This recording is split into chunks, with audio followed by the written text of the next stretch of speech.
Maagent wa Kenya wanakuanga na shida gani guys? Hii maagent sijui shida yenu inakuanga gani?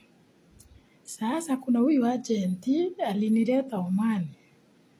Mimi hata sikuwa namjua sababu agent wangu mwenye alikuwa amenipeleka Saudi ya kwanza hakuwa na connection ya Oman. So akanipea rafiki yake mwenye anafanya kazi ya Oman akanileta, lakini mimi nilikuwa najua nakuja na agent wangu sasa. Agent yangu ni best, nayo ni mzuri sana, ni Mkikuyu.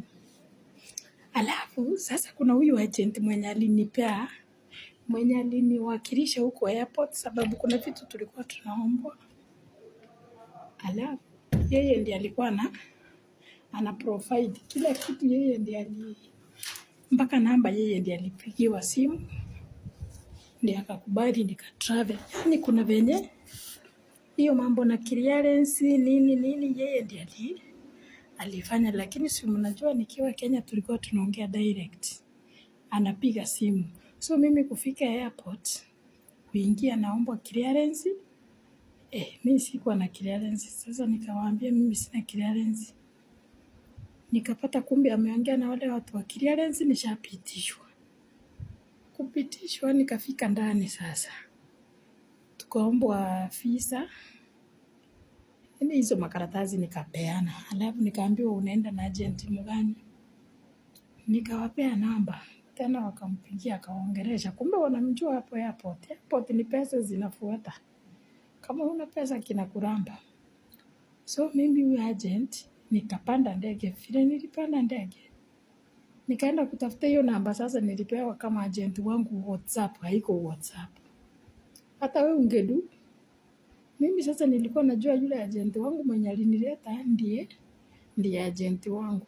Huyu mwenye nilipewa namba mwenye amenifanyia process yote hakuwa na WhatsApp. Nilienda kuadi hiyo namba ikapata haiko WhatsApp. Mimi nimeenda kwa nyumba ya watoto 6. Baba na mama ni 8. Kazi ni mingi. Nguo unaosha nguo. Round risk 2. Unaosha nguo kuwayo. Yaani unalala unafikiria nguo, unaamka unafikiria nguo. Kazi ilikuwa mingi. Mara ya kwanza ndio wananipea mwezi wa kwanza wakanipea 80. 80 bob.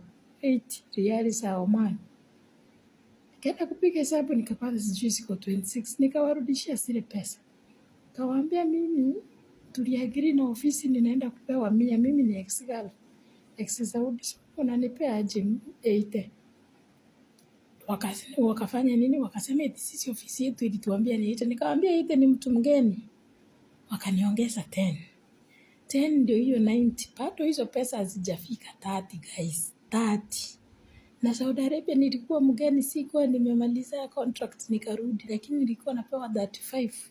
Kwa nalipwa 100, yani 1000 ya nini ya Saudi. Nikaenda kupiga mahesabu yangu nikaona bwana hii ni hasara. Nifanyie 29.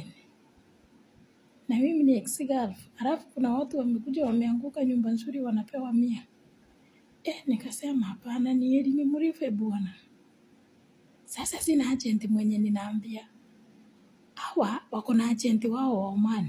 Kitu ikifanyika wameshawaambia. So mimi juzi hivi nikapata agent wa Oman akinitext eti ufanyi kazi. Mama na complain, nikamuuliza unajua kazi ninafanya? Najua watoto wao wenye niko na wao kwa hii nyumba.